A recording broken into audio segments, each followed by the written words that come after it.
ಚಕ್ರಾಸನ್ನ heal ಮಾಡೋದ್ರ ಮೂಲಕ ಶಾರೀರಿಕ ಸಮಸ್ಯೆಗಳನ್ನು ಹೆಂಗೆ ಹೀಲ್ ಮಾಡಬಹುದು, ಮಾನಸಿಕ ಸಮಸ್ಯೆಗಳನ್ನು ಹೆಂಗೆ ಹೀಲ್ ಮಾಡಬಹುದು. It was a new concept. 10 ವರ್ಷ, ಐ ಥಿಂಕ್ 10 ವರ್ಷಕ್ಕಿಂತ ಜಾಸ್ತಿ ಆಗಿದೆ, 13 ವರ್ಷ ಆಗಿದೆ ಅಂತ ಅನ್ಸುತ್ತೆ. 13 ವರ್ಷದ ಹಿಂದೆನೆ ನನಗೆ ಕಾನ್ಸೆಪ್ಟ್ ಪರಿಚಯ ಆಗಿದ್ದು ನಿಮ್ಮಿಂದಾನೆ.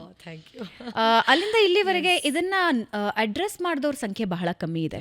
ಚಕ್ರಗಳನ್ನ ಸರಿ ಮಾಡ್ಕೊಳ್ಳೋದ್ರ ಮೂಲಕ ದೇಹ ಮತ್ತು ಮಾನಸಿಕ ಸಮಸ್ಯೆಗಳನ್ನು ಸರಿ ಮಾಡ್ಕೋಬಹುದು ಅಂತ. ಅಗೇನ್ ನನಗೆ ಖುಷಿ ಏನಂದ್ರೆ ಬೆಂಗಳೂರು ಬಸ್ ಪಾಡ್ಕಾಸ್ಟ್ ನಲ್ಲಿ ನಾನು ಮತ್ತೆ ನಿಮ್ಮನ್ನ ಭೇಟಿ ಆಗ್ತಾ ಇರೋದು ಅದೇ ವಿಷಯವಾಗಿ. ಎಸ್, ಡೆಫಿನೆಟ್ಲಿ ಹೌದು. ಆ್ಯಂಡ್ ಈ ವಿಚಾರವಾಗಿ ಸಾಕಷ್ಟು ಸಂಶೋಧನೆಗಳೀಗ ತುಂಬ ಆಳವಾಗಿ ನಡೆದಿದೆ. ಸೊ ಈಗ ನಾವು ಇದನ್ನು ಇನ್ನೂ ನಿಖರವಾಗಿ, ಇನ್ನೂ ಸ್ಪಷ್ಟವಾಗಿ ವೀಕ್ಷಕರಿಗೆ ಮುಟ್ಟೋ ಹಾಗೆ ಖಂಡಿತ ಶೇರ್ ಮಾಡ್ಕೊಳ್ಬಹುದು. ವಂಡರ್ಫುಲ್. ಜೀವನ ಐ ಆಲ್ವೇಸ್ ಫೀಲ್ ಅದೊಂದು ವರ. ಪ್ರತಿ ಜೀವನಾನು ಇಂಡಿವಿಜುವಲ್, ಪ್ರತಿಯೊಬ್ಬರ ಜೀವನಾನು ಒಂದು ವರ. ಆದರೆ ಆ ವರವಾಗೇ ಮುಂದುವರಿಸ್ಕೊಂಡು ಹೋಗೋದಕ್ಕೆ ಬಹಳಷ್ಟು ಜನ ಹೆಣಗಾಡ್ತಾರೆ. Even we many times. Why people suffer? ಜನ ಯಾಕೆ ಕಷ್ಟ ಅನುಭವಿಸ್ತಾರೆ? ತುಂಬ ಸಂಕ್ಷಿಪ್ತವಾಗಿ ಹೇಳಬೇಕು ಅಂದರೆ ಇಗ್ನೋರೆನ್ಸಿಂದ ಅಂತ ಖಂಡಿತ ಹೇಳ್ಬೋದು. ನಮ್ಮ ಅಜ್ಞಾನದಿಂದನೇ ನಾವು ಸಫರ್ ಆಗೋದು. ಯಾಕೆಂದರೆ ನಾವು ಯಾವುದೇ ಅನುಭವವನ್ನು ತೊಗೊಂಡ್ರು, ಈಗ ಯೂಶ್ವಲಿ ನಿಮ್ಮ ಲೈಫ್ ಹೇಗಿದೆ ಅಂದರೆ, ನಾವು ನಮ್ಮ ದೈಹಿಕ ಶರೀರ ಹೇಗಿದೆ ಪ್ಲಸ್ ಅನುಭವಗಳು ಹೇಗಿದೆ ಅದೆರಡನ್ನೂ ತೂಕ ಹಾಕಿ ಅದಕ್ಕೊಂದು ಅನಾಲಿಸಿಸ್ ಮಾಡಿ ಚೆನ್ನಾಗಿಲ್ಲ ಅಂತ ಹೇಳ್ತೀವಿ. ಅದರಲ್ಲೂ ನಾನು ನಿಮಗೆ 10 ಸುಂದರವಾದ ವಿಷಯಗಳನ್ನು ಹೇಳಿ ನಿಮ್ಮ ಬಗ್ಗೆನೇ ಈಗ 10, 12, 13 ವರ್ಷ ಆಗಿದೆ ನಾವು ಭೇಟಿಯಾಗಿ.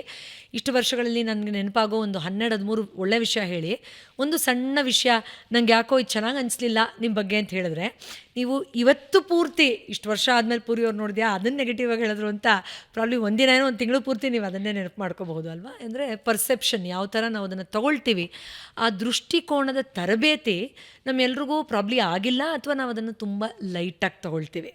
ಒಂದು. ಎರಡನೇದು, ಫಿಸಿಕಲ್ ಲೆವೆಲಲ್ಲಿ, ಗ್ರಾಸ್ ಲೆವೆಲ್ ಅಂದರೆ ಸ್ಥೂಲವಾಗಿ ನಮಗೇನು ಕಾಣಿಸುತ್ತೆ, ಅನುಭವಕ್ಕೆ ಸಿಗತ್ತೆ ನಿಖರವಾಗಿ, ಅದನ್ನು ಅರ್ಥ ಮಾಡ್ಕೊಳ್ಳೋದಷ್ಟೇ ನನ್ನ ಜೀವನಕ್ಕೆ ಒಂದು ಸೇತುವೆ, ಅಥವಾ ಅದಷ್ಟೇ ಮುಖ್ಯ ಅನ್ನುವಂಥ ಸಂಕ್ಷಿಪ್ತವಾದ ಮನೋಭಾವನೆ ಕೂಡ ನಮ್ಮಲ್ಲಿ ನಾನಾ ರೀತಿಯ ಸಮಸ್ಯೆಗಳನ್ನು ಈಡು ಮಾಡುತ್ತೆ. ಅಂದರೆ ಭಾವನಾತ್ಮಕ ಆರೋಗ್ಯವನ್ನು ಸರಿ ಮಾಡ್ಕೊಳ್ಳೋದು ಕೂಡ ನನ್ನ ಜೀವನದಲ್ಲಿ ಇರುವ ಕಡಿಮೆ ಸೌಲಭ್ಯವನ್ನು ತುಂಬ ವೈಭವೀಕರಣ ಮಾಡಿ ಅನುಭವಿಸ್ಬೋದಾಗಿದೆ ಅನ್ನೋದು ಗೊತ್ತಾಗದೆ ಎಷ್ಟೋ ಜನ ಹೆಣಗಾಗ್ತಾರೆ. ಅಥವಾ ಇರುವ ಎಲ್ಲ ಸೌಲಭ್ಯಗಳನ್ನು ಆನಂದವಾಗಿ ಅನುಭವಿಸೋಕ್ಕೆ ಮಾನಸಿಕ ಆರೋಗ್ಯ ನನಗೆ ತುಂಬ ಮುಖ್ಯ ಅಲ್ವಾ ಅನ್ನೋ ಪ್ರಾಮುಖ್ಯತೆ ಕೊಡೋರಂತೂ ಇನ್ನೂ ಹೀನಾಯವಾದ ಪರಿಸ್ಥಿತಿಯಲ್ಲಿ ಒದ್ದಾಡ್ತಾರೆ. ಇನ್ನು ಇರೋದನ್ನು ತುಂಬ ಕಮ್ಮಿ ಆಯಿತು, ಫಿಸಿಕಲ್ ಮೆಟ್ರಿಸ್ಟಿಕ್ ಲೈಫಲ್ಲಿ ಇದು ತುಂಬ ಕಮ್ಮಿ ಅಂತ ನಾನಾಗಲೇ ಹೇಳಿದಾಗ ಪರ್ಸೆಪ್ಷನ್, ಅದನ್ನು ನೆಗೆಟಿವ್ ಆಸ್ಪೆಕ್ಟಲ್ಲಿ ನೋಡೋರಂತೂ ಇನ್ನೂ ನರಕಯಾತನೆಯನ್ನು ಅನುಭವಿಸ್ತಾರೆ. ಸೊ ಅದರಿಂದ ನಮಗೆ ಜ್ಞಾನದ ಕೊರತೆಯಿಂದನೇ ನಾವು ಪ್ರಮುಖವಾಗಿ ಸಫರ್ ಆಗೋದು. ಅದನ್ನು ವಿಸ್ತಾರ ಮಾಡ್ತಾ ಇದ್ದ ಹಾಗೆ ಅದಕ್ಕೆ ನಾವು ಗಂಗೆ ಅಂದರು, ಶಿವ ಅಂದರು, ಗೌರಿ ಅಂದರು, ಎಲ್ಲದರಲ್ಲೂ ಜ್ಞಾನದ ಅಂಶ ಜೊತೆಯಲ್ಲೇ ಪರಮಾತ್ಮನನ್ನು ಅರ್ಥ ಮಾಡ್ಕೊಳ್ಳೋ ಲೆವೆಲಲ್ಲೂ ಬರುತ್ತೆ. ಎಲ್ಲದರಲ್ಲೂ ಇದೆ. ಆ ಪರಮಾನಂದ ಜ್ಞಾನದ ಮೂಲಕ ಹರಿಯುತ್ತೆ, ಜ್ಞಾನವೇ ಅದು, ಜ್ಞಾನದಿಂದನೇ ಸಿದ್ಧಿ ಆಗುತ್ತೆ ಅಂತ ಯಾಕೆ ಆನಂದವನ್ನು ಜ್ಞಾನವನ್ನು ಜೊತೆಲಿ ಹೇಳ್ತೀವಿ ಅಂದರೆ, ಆನಂದದ ರಹಸ್ಯ ಅಥವಾ ಸಫರ್ ಆಗದೆ ಇರೋದಕ್ಕಿರೋ ಡೀಪೆಸ್ಟ್ ಸೀಕ್ರೆಟ್ ಕೋಡ್ ಅಂದರೆ ಅದು ಜ್ಞಾನ. ಅದನ್ನು ಎಷ್ಟು ನಾವು ವಿಸ್ತಾರ ಮಾಡ್ಕೊಳ್ತೀವೋ ಅಷ್ಟು ಆನಂದದಲ್ಲಿ ಖಂಡಿತ ಬದುಕ್ಬೋದು. ಇನ್ಫ್ಯಾಕ್ಟ್ ನೀವು ಸ್ವಲ್ಪ ಮೇಧಾವಿಗಳನ್ನು ನೋಡಿ, ಅವ್ರ ಮುಖಲಕ್ಷಣವನ್ನು, ಇವ್ರು ತಿಳ್ಕೊಂಡಿರೋರಪ್ಪ ಎವಾಲ್ಡ್ ಅಂತಂದರೆ ಅವ್ರ ಮುಖದ ಮೇಲೆ ಒಂದು ಎನಿಗ್ಮ್ಯಾಟಿಕ್ ಸ್ಮೈಲ್ ಇರುತ್ತೆ, ಏನೋ ಒಂದು ವಿಶೇಷವಾದ ಸ್ಮೈಲ್. ಆ್ಯಂಡ್ ಆ ವೈಬ್ರೇಷನ್ ಶೇರ್ ಆಗುತ್ತೆ, ಎದುರುಗಡೆ ಇರೋರಿಗೆ ಆ ವೈಬ್ ಶೇರ್ ಆಗುತ್ತೆ. 100% ಹೌದು. We become instantly influenced by them. ಅದು ಯಾಕೆಂದರೆ ಎಲ್ಲ ತಿಳ್ಕೊಂಡಿದ್ದಾರಪ್ಪ ಅವರು, ಗೊತ್ತಿದೆ ಅವ್ರಿಗೆ, ಇದೆಲ್ಲ ಅವ್ರಿಗೆ ಎಫೆಕ್ಟ್ ಆಗಲ್ಲ ಅಂತ ಹೇಳ್ತೀವಿ. ಸೊ ಆ ಲೆವೆಲಲ್ಲಿ ನೋಡಿದ್ರೂ ಅರಿವು ಬರ್ತಾ ಇದ್ದ ಹಾಗೆ ಸಫರಿಂಗ್ ಖಂಡಿತವಾಗಿಯೂ ಕಮ್ಮಿ ಆಗುತ್ತೆ, ಅದರಲ್ಲಿ ಎರಡನೇ ಮಾತೇ ಇಲ್ಲ. ಓಕೆ, ಸಂಕುಚಿತ ಇಟ್ಕೊಂಡಿರ್ತೀವಿ ನಮ್ಮನ್ನು ನಾವು. ಹೌದು, ಲಿಮಿಟೆಡ್. ಆ್ಯಂಡ್ ನಾನು ಅಂದ್ಕೊಂಡಿರೋದೇ ನಿಜ ಅನ್ನೋ ಅಹಂ ಬೇರೆ ಇರುತ್ತೆ.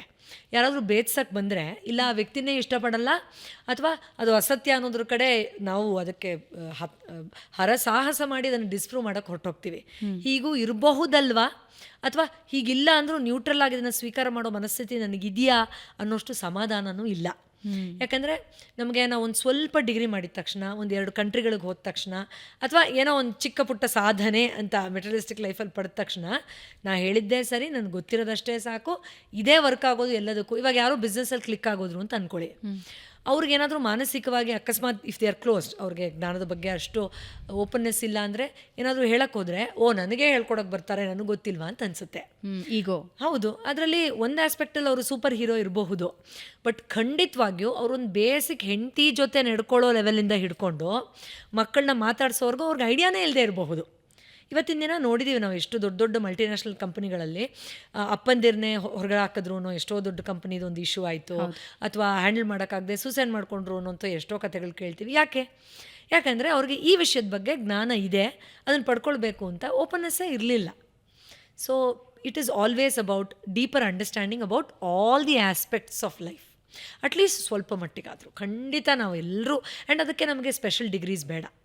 ಸಾಮಾನ್ಯರಲ್ಲಿ ಅತಿ ಸಾಮಾನ್ಯರೂ ಕೂಡ, ಇನ್ಫ್ಯಾಕ್ಟ್ ನನಗೆ ಎಷ್ಟೋ ಸತಿ ಅನಿಸಿದೆ, ನೀವು ಏನು ಓದಿದ್ರೆ ಏನೂ ಇಲ್ಲ ಅಂತಾರೆ, ಬಟ್ ಅವ್ರು ಎಷ್ಟು ಚೆನ್ನಾಗಿ ಮಾತಾಡ್ತಿರ್ತಾರೆ ಅಂದರೆ ಜೀವನದ ಬಗ್ಗೆ, ಮಾನಸಿಕ ಆರೋಗ್ಯದ ಬಗ್ಗೆ, ಸಂತೃಪ್ತಿ ಬಗ್ಗೆ.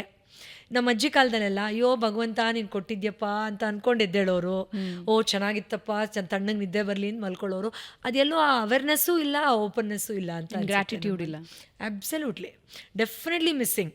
ಆ್ಯಂಡ್ ಈ ಸೈನ್ಸಸ್ ನಾವೆಲ್ಲೋ ಲಿಟ್ರಲಿ ಟೆಕ್ಸ್ಟ್ ಬುಕ್ಸಲ್ಲಿ ಹುಡ್ಕೋಕ್ಕಾಗಲ್ಲ, ಅನ್ಫಾರ್ಚುನೇಟ್ಲಿ. ಪ್ರಿಯಾಂಕಾ ಚೋಪ್ರಾ ಒಂದು ಇಂಟರ್ವ್ಯೂ ಅಲ್ಲಿ ಹೇಳ್ತಾರೆ, ನಾನು ಬಾಲಿವುಡ್ಡಿಂದ ಹಾಲಿವುಡ್ಗೆ ಹೋದಾಗ ನಾನು ಹೋಗಿ ನನ್ನನ್ನು ನೀವು ರೆಕಗ್ನೈಸ್ ಮಾಡ್ತಿಲ್ವಾ, ಐ ಆಮ್ ಪ್ರಿಯಾಂಕಾ ಚೋಪ್ರಾ ಅಲ್ಲ, ದಟ್ಸ್ ನಾಟ್ ರೈಟ್. ನಾನು ಹಂಬಲ್ ಇರಬೇಕು, ನಾನು ಪ್ರಿಯಾಂಕಾ ಚೋಪ್ರಾ, ನಾನು ಇಂಡಿಯನ್ ಸಿನಿಮಾದಿಂದ ಬಂದಿದ್ದೀನಿ, ನಾನು ಸೋ ಆ್ಯಂಡ್ ಸೋ, ನನ್ನ ಕ್ಯಾಲಿಬರ್ ಸೋ ಆ್ಯಂಡ್ ಸೋ ಅಂತ ಹಂಬಲ್ ಆಗಿ ಇಂಟ್ರೊಡ್ಯೂಸ್ ಮಾಡಬೇಕು. ನೀವು ಇಂಡಿಯಾದಲ್ಲಿ ನೀವು you are a superstar, world ಸ್ಟೇಜಲ್ಲ. ಐ ಥಿಂಕ್ ಈ ಎಕ್ಸಾಂಪಲ್ ಕೊಡಬಹುದು ಅನ್ಸುತ್ತೆ. ಹೌದು, ಆಬ್ಸಲ್ಯೂಟ್ಲಿ. ಅಂದರೆ ನೋಡಿ, ಎಷ್ಟು deep understanding about how she has to pitch into that industry ಅನ್ನೋದು ಆಕೆಗಿದೆ. ಇಲ್ಲ ಅಂದರೆ ನಿಮ್ಗೆ ಗೊತ್ತಿರಬಹುದು, ಬಾಲಿವುಡ್ಡಲ್ಲಿ ಹಾಲಿವುಡ್ಗೆ ಹೋಗಬೇಕು ಅಂತಿರೋ ತುಂಬ ದೊಡ್ಡ ಕ್ಯೂನೇ ಇದೆ ಹೀರೋಯಿನ್ಗಳು, ತುಂಬ ದೊಡ್ಡ ದೊಡ್ಡ ಹೀರೋಯಿನ್ಗಳದ್ದು. But they have not been able to make it because ಒಂದು ಆ್ಯಟಿಟ್ಯೂಡ್ ಶಿಫ್ಟ್ ಏನಿದೆ ಅದನ್ನು ಮಾಡಿಕೊಂಡೇ ನಾನು ನನ್ನ ಕ್ಯಾಲಿಬರ್ನು ಕ್ಯಾರಿ ಫಾರ್ವರ್ಡ್ ಮಾಡಬೇಕು. ಅದಕ್ಕೆ ತುಂಬ ಜನ ಸೆಲೆಬ್ರಿಟೀಸ್ ಹೇಳ್ತಾರೆ, ಸೆಲೆಬ್ರಿಟಿ ಆಗೋದು ದೊಡ್ಡ ವಿಷಯ ಅಲ್ಲ, ಯಾರು ಬೇಕಾದ್ರೂ ಓವರ್ನೈಟ್ ಸೆಲೆಬ್ರಿಟಿ ಆಗ್ಬೋದು, ಬಟ್ ಅದನ್ನು ಸಸ್ಟೇನ್ ಮಾಡೋದು ತುಂಬ ಕಷ್ಟ ಅಂತ. ಯಾಕಂದರೆ ಅವ್ರಿಗೆ ಗೊತ್ತಿದೆ, ಈ ಎಲ್ಲ ಗುಣಗಳನ್ನು ನಾನು ಕ್ಯಾರಿ ಮಾಡಲಿಲ್ಲ ಅಂದರೆ ಯಾವಾಗ ಬೇಕಾದರೂ ಆ ಸೆಲೆಬ್ರಿಟಿ ಸ್ಟೇಟಸಿಂದ ನಾನು ಕೆಳಗಡೆ ಬೀಳಬಹುದು, ಅಥವಾ ಅದು ರಿವರ್ಸ್ ಕೂಡ ಆಗ್ಬೋದು, ಯಾಕಾದರೂ ನನಗೆ ಈ ಒಂದು ಫೇಮ್ ಬಂತೋ ಅನ್ನೋದು ಆಗಬಹುದು ಅಂತ. ಅದರಿಂದ ಖಂಡಿತ ಹೌದು, ಆ ಜವಾಬ್ದಾರಿಯ ಜೊತೆಯಲ್ಲಿ ನಮ್ಮ ಆ್ಯಟಿಟ್ಯೂಡ್ ಹೇಗಿರುತ್ತೆ, ನನ್ನ ಮೈಂಡ್ ಅಂದರೆ ಆ್ಯಟಿಟ್ಯೂಡಲ್ಲಿ ನನ್ನ ಮೈಂಡು ಬರುತ್ತೆ, ಇಮೋಷನ್ನು ಬರುತ್ತೆ, ಮತ್ತು ಸ್ಪಿರಿಚುವಲ್ ಅವೇರ್ನೆಸ್ಸು ಬರುತ್ತೆ. ನಮಗನ್ಸುತ್ತೆ ಮೈಂಡ್ ಅಂದ ತಕ್ಷಣ ಮೆಂಟಲ್ ಹೆಲ್ತು ಅಥವಾ ಇಮೋಷನಲ್ ವೆಲ್ಬೀಯಿಂಗ್, ಈಗ ಒಂದು ಸ್ವಲ್ಪ ಓಪನ್ನೆಸ್ ಇದೆ ಇಮೋಷನಲ್ ವೆಲ್ಬೀಯಿಂಗ್ ಬಗ್ಗೆ, fortunately, compared to those years back, decade back.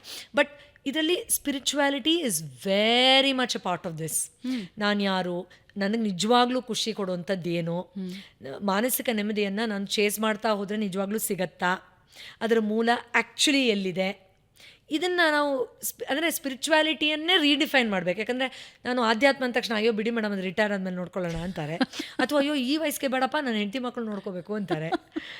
But ಅದು ಆಧ್ಯಾತ್ಮನ ಅಂತ ಅದೇ ಗೊತ್ತಿಲ್ವೇ, ಯಾಕಂದರೆ ಸ್ಪಿರಿಚುವಾಲಿಟಿ ಆಧ್ಯಾತ್ಮ ಅಂದರೆ ನಿಮ್ಮ ಪ್ರಕಾರ ನನ್ನನ್ನು ನಾನು ಆಳವಾಗಿ ತಿಳ್ಕೊಳ್ಳೋದೇ ಆಧ್ಯಾತ್ಮ. ಆ ನಾನಲ್ಲೇ ಪರಬ್ರಹ್ಮನೂ ಬರುತ್ತೆ, ಪರಮಾತ್ಮನೂ ಬರುತ್ತೆ, ನನ್ನ ಆತ್ಮದ ವಿಷಯನೂ ಬರುತ್ತೆ, ಮತ್ತು ಆರೋಗ್ಯದ ಎಲ್ಲ ಸೂತ್ರಗಳು ಬರುತ್ತೆ. ಓಕೆ, ಯಾಕಂದರೆ ಹಿಂದಿನ ಕಾಲದಲ್ಲಿ ದೇವಸ್ಥಾನದಲ್ಲೇ ನಾವು ಎಲ್ಲ ಕಾಯಿಲೆ ಸಮಸ್ಯೆಗೆ ಪರಿಹಾರ ಹುಡುಕ್ತಾ ಇದ್ವಿ, ಅದು ತುಂಬ ದೂರ ಬಂದುಬಿಟ್ಟಿದ್ದೀವಿ ಇವಾಗ ಅಲ್ಲಿಂದ.